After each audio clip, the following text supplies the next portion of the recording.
isegi kui ma ei vaata seda Pikasaare tippu, Pikasaare pikot, siis see saar tundub üsna kõrge olevat, see keskne mäeahelik 800 meetrit ja üle lähevad need mäed siin. Et geoloogiliselt 3 siukest sektsiooni olevat sellel saarel. Kõige noorem on ta Assoodidest ka geoloogiliselt. Et kui teistest saartest rääkisime 600 000 aastat, siis siin on 300 000 aastat tagasi hakkas see midagi tekkima. Silm nähtavalt on mind metsa poole tõmmanud. Ja siin mingisugused kivimüürid küll on, metsatöö käib ja ma vaatan, et metsa sees on üksikud täiesti korralikud eramud, võib-olla inimestele, kes rohkem privaatsust armastavad.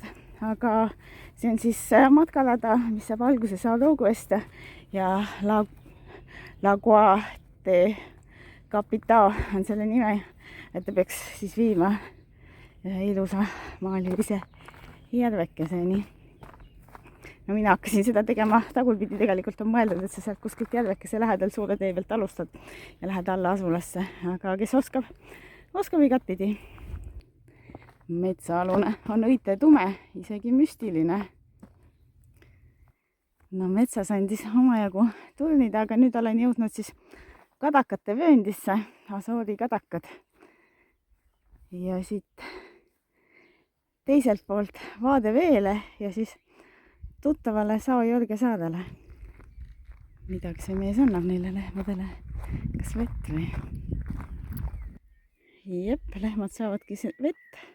Sinna kilest vanni voolikuga valab, seal autokastis on tal täis paak.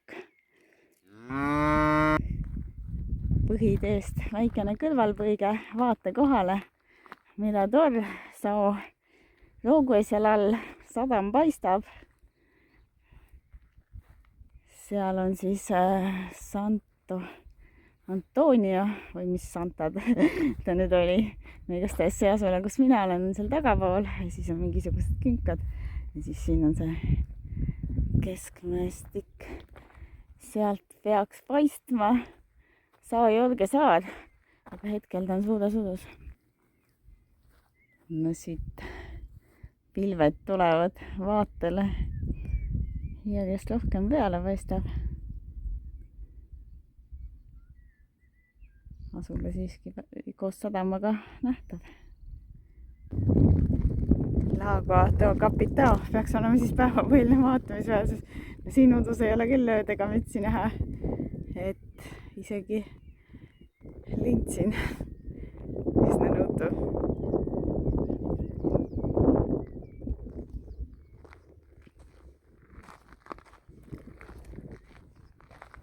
Miski infokirjad ikkagi on. No selle infotahvli pealt pilti vaadates siis saaks teada, mis vaade siit peaks avanema. Kusagil seal udus on siis see Pikasaare pika tipp. Ja sain me teada, et see järv asub 790 meetri kõrgusel merepinnast. Et umbes sellised tõusud siis täna tegin. See kaart on siis minu tänase matkaraja ametlik alguspunkt. Nagu ma ütlesin, mina tegin valete pidi, sest mina baseerusin Sao Roogues ja sealt ma ka pihta hakkasin. Et hetkel ma olen siin siis suure tee ääres. Siin oli see järv. Aga kuidas ma tulin? Et no ma hakkasin siit kandist pihta. No tegelikult ma hakkasin siit natukene kaugemalt pihta ja siit oli see päris metsaline. No seda taime vaatamise kohta, seda ma isegi ei märganud. Aga siin Miradori juures käisin, vaated olid nii nagu nad olid ja siis järve juurde. Ja nüüd ma lähen siis kuskilt siit ringiga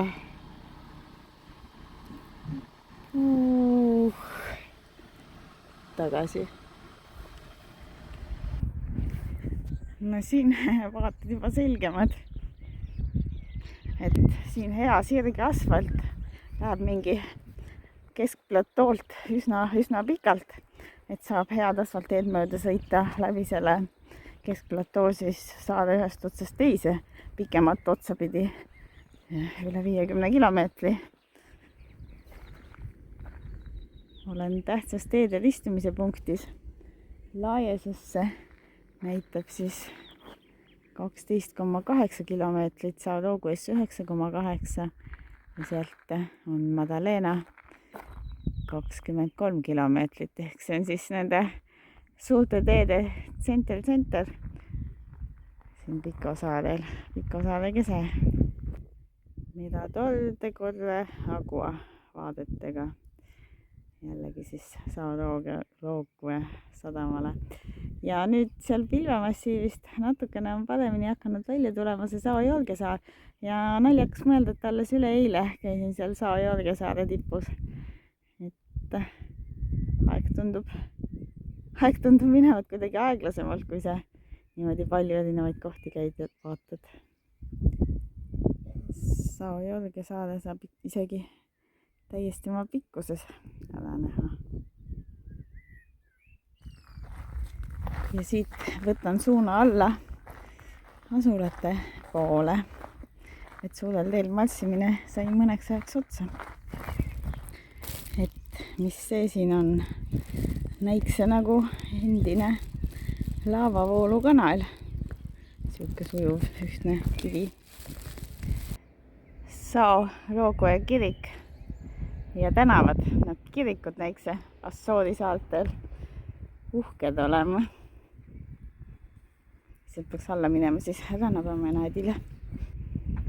Kohe tänava nimi nii uhkelt Avenida Tomar, mereäärne tänav.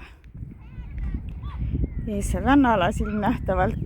Sao-Roguel on siis ka oma need looduslikud basseinid. Siin on mingisugune torni vaatekoht ja kiik ja lonime siis torni ka. See on see koht, kus saab päevitajatel ja suplejatel silma peal hoida. Mõned katsuvad vett, keegi hüppas, aga väga palju ujujaid siiski ka ei ole. Vesi peaks olema mingi 22 kraadi. On ka Pikosaarel oma eri veskid olemas, sellised punased. Santo Antonio kirik asub sisuliselt otse minu öömaja taga. Minu öömaja on veinikoht, et kirik ja vein on ikka hästi käsikäes käinud ja siin kiriku taga on selline mõnus plats, kus saab istuda, jalgu puhata ja natukene ka siis vaateid vaadata. Et ühesõnaga sellega said minu tänase päeva käigud tehtud. Said vähe pikemad, kui olin kavandanud.